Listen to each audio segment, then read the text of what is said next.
Barack Obama is remembered as a singular figure, the first black president of the United States, a symbol of unity, eloquence, and global hope.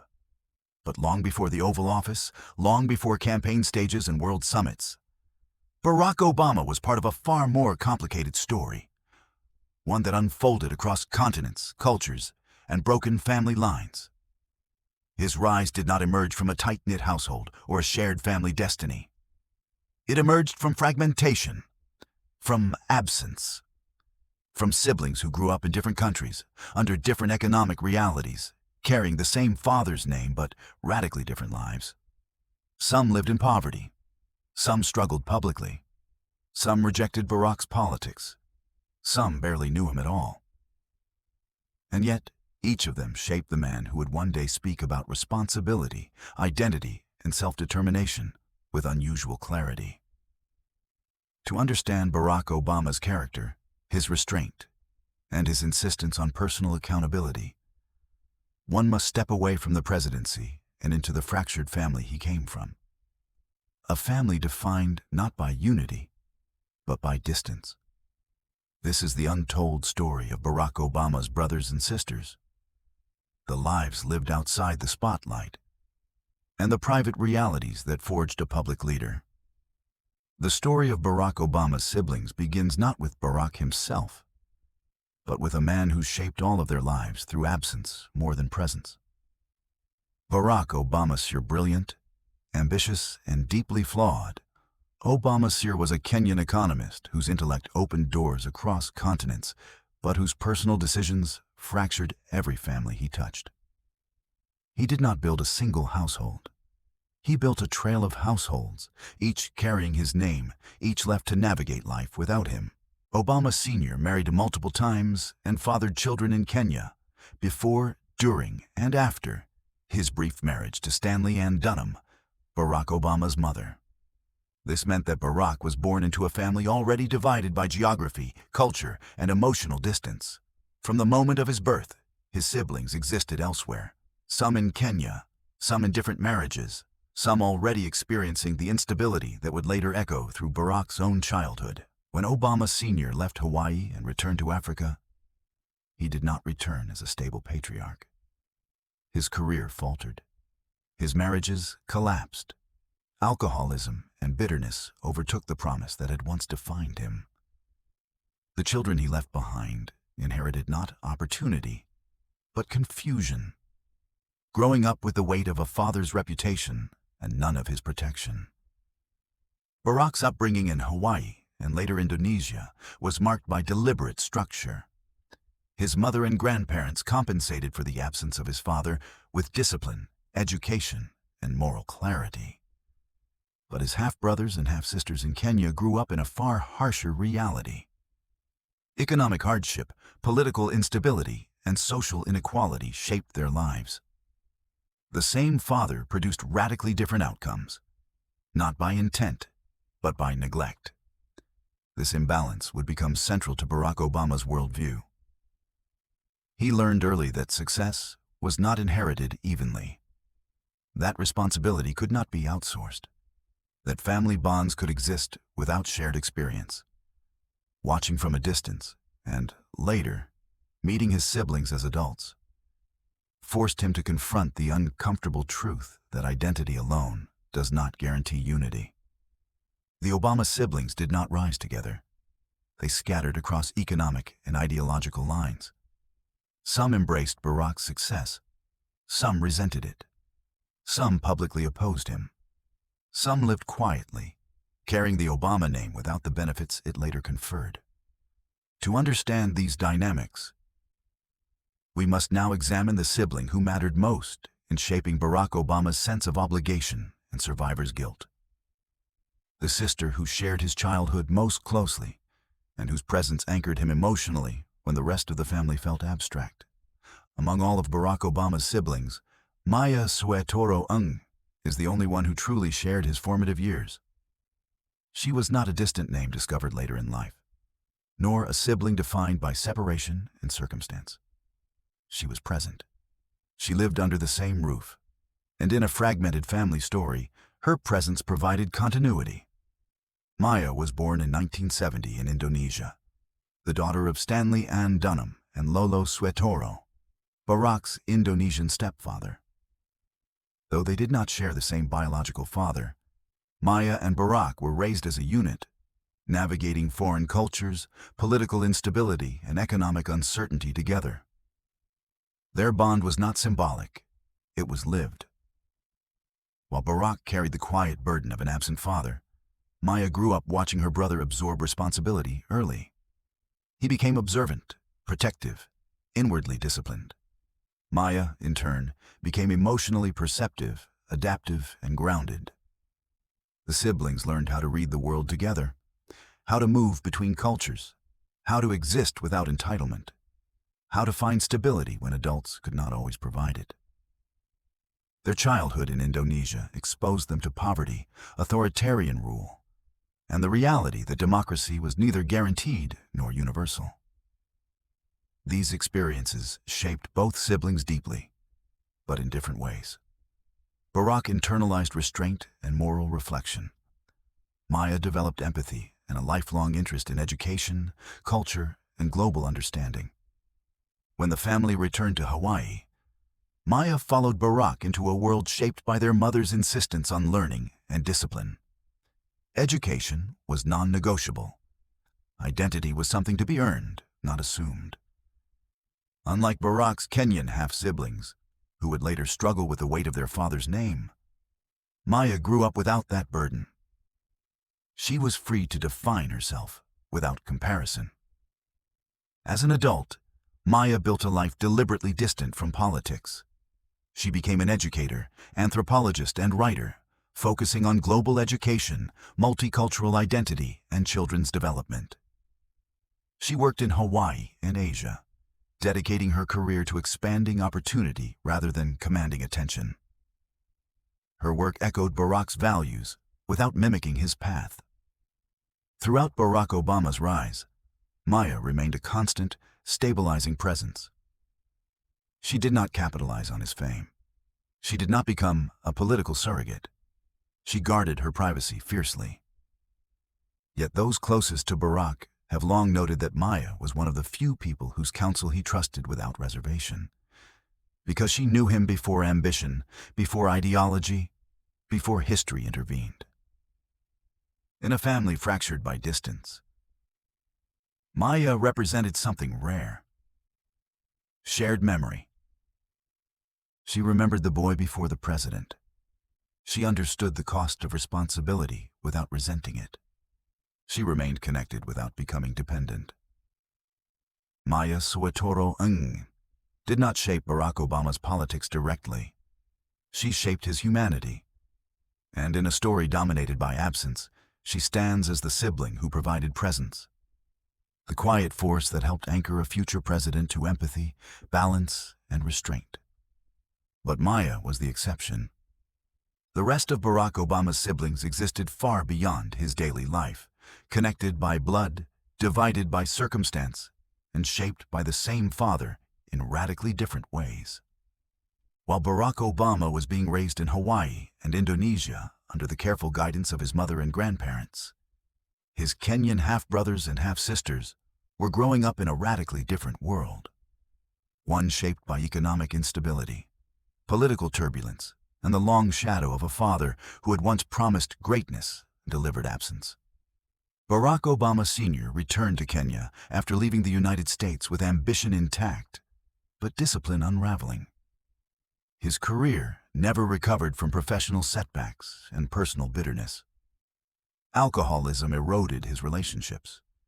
His authority faded, and the children he fathered in Kenya inherited not his early promise, but the consequences of his decline. Among these siblings were Roy Obama, Auma Obama, Mark Okoth Obama Ndisanjo, David Obama, George Obama, and others whose lives unfolded far from American opportunity. They shared a surname with the future president of the United States, but none of the infrastructure that supported his rise.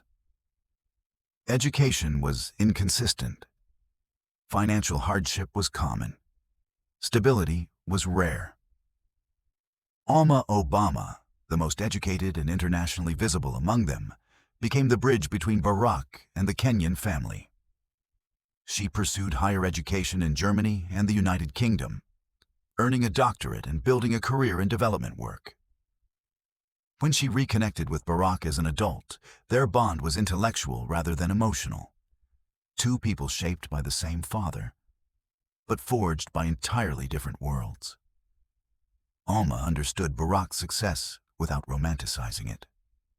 She also understood the resentment simmering beneath the surface among other siblings who felt history had chosen him and discarded them.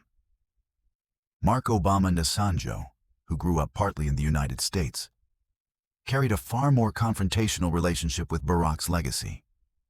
He publicly criticized Barack Obama's politics, wrote memoirs portraying their father harshly, and positioned himself ideologically in opposition to his brother. His stance revealed a painful truth. Shared blood does not guarantee shared values. For Mark, Barack's rise did not represent collective triumph. It represented divergence. George Obama, the youngest half-brother, grew up in extreme poverty in Nairobi's Kibera slum. His life stood in brutal contrast to Barack's trajectory. When their relationship became public, it drew attention not only because of family ties, but because it forced the world to confront inequality in its rawest form. George's story became a mirror, reflecting the randomness of opportunity. How one family could produce both a president and a man struggling for survival. These siblings did not move as a unit. They did not rise together. They did not share ideology, security, or expectation. Some sought connection. Some sought distance. Some sought visibility. Some wanted nothing to do with the Obama name at all. For Barack Obama, these relationships carried emotional weight but demanded restraint. He could not be their savior. He could not rewrite their past. And he understood something few public figures admit: that leadership does not grant the power to repair every private fracture. The Kenyan half-siblings reveal the sharpest edge of Barack Obama's family story. They embody the truth behind his speeches about responsibility and circumstance. They are living evidence that success is not evenly distributed, even within the same bloodline. And they forced Barack Obama to confront a reality that shaped his presidency profoundly: that empathy must coexist with limits, that symbolism cannot replace structure, and that personal obligation must yield to institutional responsibility. To understand how these sibling relationships shaped Barack Obama's emotional discipline and political restraint, we must examine the sibling who challenged him most publicly and personally. The brother who rejected not only his politics, but the meaning of his rise. Mark Obama Nasanjo occupies a singular and uncomfortable place in the Obama family story. He is the sibling who did not merely live apart from Barack Obama's rise, but who openly challenged its meaning. Where other siblings wrestled quietly with distance or inequality, Mark chose confrontation, ideological, personal, and public. Born in 1965 in Kenya to Barack Obama Sr. and Ruth Baker, Mark spent portions of his childhood in the United States before returning to Kenya. His upbringing exposed him to two worlds, yet anchored him fully in neither. He grew up with an acute awareness of his father's failures and contradictions, and unlike Barack, who encountered his father largely through absence and memory, Mark lived directly with the emotional volatility and disappointment of Barack Obama Sr.'s decline. This proximity shaped him deeply. Mark has described his father as abusive, alcoholic, and deeply embittered. His view of Obama Sr. is unsentimental and severe, sharply contrasting with the reflective, restrained portrayal Barack offered in his memoirs. For Mark, the father was not a symbolic absence. He was a present wound, and this difference would later harden into ideological opposition. Educated in the United States and China, Mark built a career in business and academia, eventually teaching in China and aligning himself with conservative political thought. As Barack Obama rose in American politics, Mark positioned himself deliberately against his brother's worldview. He criticized Barack's policies, rejected progressive ideology, and framed his own life as evidence that individual responsibility mattered more than structural reform. Their relationship became strained, distant, and largely non-existent. Mark published memoirs that cast both his father and his famous half-brother in an unflattering light, accusing Barack of romanticizing their father's legacy and benefiting from narratives Mark believed were incomplete or misleading. His public stance drew media attention precisely because it shattered the image of a unified Obama family. But Mark's opposition was not simply political. It was existential. To Mark, Barack Obama's rise represented a story that did not include him. It elevated one version of their shared lineage while leaving others in obscurity. His rejection of Barack's politics was also a rejection of the idea that the Obama name had redeemed itself through presidential success. For Barack Obama, this relationship required distance. He did not respond publicly in kind. He did not engage in family disputes through the press. His restraint was deliberate, reflecting a lesson learned early, that not every conflict can be resolved, and that leadership sometimes means absorbing criticism without retaliation. Mark Okoth Obama Desanjo stands as the most visible reminder that Barack Obama's family story is not one of collective triumph. It is a story of divergence, of siblings shaped by the same father, but arriving at radically different conclusions about responsibility, power, and meaning. Mark's existence complicates the mythology surrounding Barack Obama. It forces an uncomfortable reckoning with the limits of narrative unity and the reality that even historic achievement cannot reconcile every fracture. Yet his story also sharpens our understanding of Barack Obama's discipline. Faced with personal opposition from within his own family, Barack chose silence over spectacle, boundaries over engagement. That choice would later define his presidency as much as any policy position. But Mark was not the only sibling whose life underscored the cost of absence and inequality. To complete the picture, we must examine the youngest and most vulnerable sibling, the one whose life most starkly contrasts with a presidential ascent. George Obama represents the sharpest moral contrast in the Obama family story. Not because of ideology or public disagreement, but because of circumstance. He is the youngest known son of Barack Obama Sr., born in 1982 in Kenya, and the sibling whose life unfolded at the farthest possible distance from the world of American power. While Barack Obama was entering Harvard Law School and preparing for a future shaped by opportunity, George Obama was growing up in Kibera, one of the largest slums in Africa. His childhood was defined by overcrowding, unemployment, insecurity, and hunger. He knew the Obama name only as an absence, a surname that offered no protection, no structure, and no path forward. George lost his mother at a young age and grew up largely without parental guidance. Education was inconsistent. Survival took precedence over ambition. He became a mechanic, then drifted through periods of unemployment, living in conditions that exposed the brutal randomness of fate within a single bloodline. The distance between the brothers was not emotional alone. It was structural. When George's existence became public during Barack Obama's rise to the presidency, it forced a global audience to confront an uncomfortable truth. The Obama family story was not a fairy tale of uplift. It was a case study in inequality. One brother would govern the most powerful nation on earth. Another struggled to meet daily needs.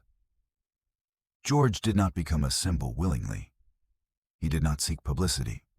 His life was pulled into the spotlight because it contradicted a narrative many preferred to believe, that success redeems family history automatically. Their relationship was cautious and limited. Barack Obama acknowledged George publicly, but resisted turning their bond into spectacle. He understood the danger of performative compassion. He also understood the limits of what he could realistically change without reducing his brother to a symbol of charity. George, for his part, did not resent Barack publicly. He spoke instead about responsibility, dignity, and the complexity of family ties. He wrote about his life candidly, not to shame his brother, but to assert his own existence beyond comparison. His story shaped Barack Obama's rhetoric more than any other siblings. It sharpened his insistence that individual effort matters, but cannot overcome structural inequality alone. George's life was evidence that talent and intelligence mean little without access, stability, and support. This was not survivor's guilt. It was survivor's clarity. George Obama stands as the quiet indictment within the Obama family, not of Barack, but of the systems that separate siblings into different worlds. His life exposes the limits of symbolism and the necessity of institutions. To understand Barack Obama's restraint, his refusal to personalize policy, and his insistence on systemic change over individual rescue, one must understand George Obama. He is the brother who lived the consequences of abandonment, poverty, and inequality, and in doing so, revealed why Barack Obama never confused empathy with entitlement. With this final sibling examined, the family portrait comes into focus, not as a unified narrative, but as a fractured one shaped by absence, chance, and geography. Barack Obama did not emerge from a family that modeled unity, continuity, or inherited power. He emerged from fragmentation, from absence, from a set of sibling relationships that never converged into a single story, but instead pulled outward in opposing directions. And it is precisely this fracture that shaped the discipline, restraint, and emotional control that defined his leadership. Unlike leaders raised in dynastic households, Obama learned early that blood does not guarantee loyalty, opportunity, or shared values. His siblings were living proof. One sister grounded him through shared experience. One sister mirrored him intellectually across continents. One brother challenged him ideologically. Another lived at the edge of survival. Others remained distant, disconnected, or quietly resentful. There was no collective rise. There was no family machine behind him. This reality stripped Obama of illusion. He could not romanticize family. He could not govern as a patriarch. He could not confuse symbolism with responsibility. Watching his siblings' lives unfold taught him that success must be portable, not inherited. That empathy must exist alongside limits. That leadership cannot be personalized without becoming dangerous. These lessons explain why Obama governed through institutions rather than impulse, through policy rather than family loyalty, through deliberation rather than emotion. His restraint was not aloofness. It was survival training. When critics accused him of distance, they misunderstood its origin. Obama had learned long before the presidency that closeness without structure leads to collapse. His father's life proved it. His siblings' lives confirmed it. He did not govern as a savior because he knew what saviors leave behind. He governed as a custodian, careful not to promise what could not be delivered. The Obama siblings reveal why Barack Obama spoke so often about responsibility, choice, and circumstance in the same breath. He had lived the tension between them. He had seen how far choice could go, and where it failed without support. His family was the evidence behind the rhetoric. This is why his leadership was measured rather than theatrical. Why he resisted cults of personality. Why he insisted that change was slow, imperfect, and collective. He did not come from a family that rose together. He came from a family that scattered. And in that scattering, he learned the discipline to hold power without letting it define him. Barack Obama's siblings are not a footnote to his story. They are its subtext. They explain the caution beneath the eloquence, the restraint beneath the hope, and the boundaries beneath the empathy. To complete the narrative, there is only one question left to answer. What legacy does this family story leave behind? Not for Obama himself, but for how we understand leadership in a fractured world. The story of Barack Obama's brothers and sisters does not end with reconciliation, redemption, or unity. It ends with realism. And that realism may be the most valuable inheritance this family offers to modern leadership. In an age that romanticizes origin stories and demands that leaders embody perfect narratives, the Obama family stands as a counterexample. It shows that greatness does not require a harmonious background. It does not require a supportive lineage. It does not even require familial agreement. What it requires is the ability to navigate fragmentation without being consumed by it. Obama's siblings represent the full spectrum of modern inequality. Shared blood, unequal access, radically different outcomes. Some rose through education and global mobility. Some remained trapped by poverty and instability. Some embraced progressive ideals. Some rejected them entirely. This is not a failure of character. It is a mirror of the modern world. Barack Obama's leadership emerged not in spite of this reality, but because of it. He learned that power cannot substitute for structure, that empathy must be disciplined to avoid becoming indulgence, that leadership is not about saving everyone close to you, but about building systems that outlast you. His family story explains why he resisted dynastic thinking, why he refused to weaponize his biography, why he governed with boundaries rather than sentiment. In this sense, the Obama siblings do not weaken his legacy. They strengthen it. They reveal that leadership in the modern era is not about inherited coherence, but about managing contradiction within families, within societies, within oneself. The fractured Obama family is not a tragedy. It is a lesson that leaders are shaped not only by what they receive, but by what they must navigate alone. A lesson that unity cannot be forced where structure does not exist. A lesson that responsibility begins where symbolism ends. In a world increasingly defined by divided households, transnational families, and unequal opportunity, Barack Obama's family story feels less like an exception and more like a blueprint for understanding leadership under pressure. Not perfect, not unified, but honest. And perhaps that is the most enduring legacy of all.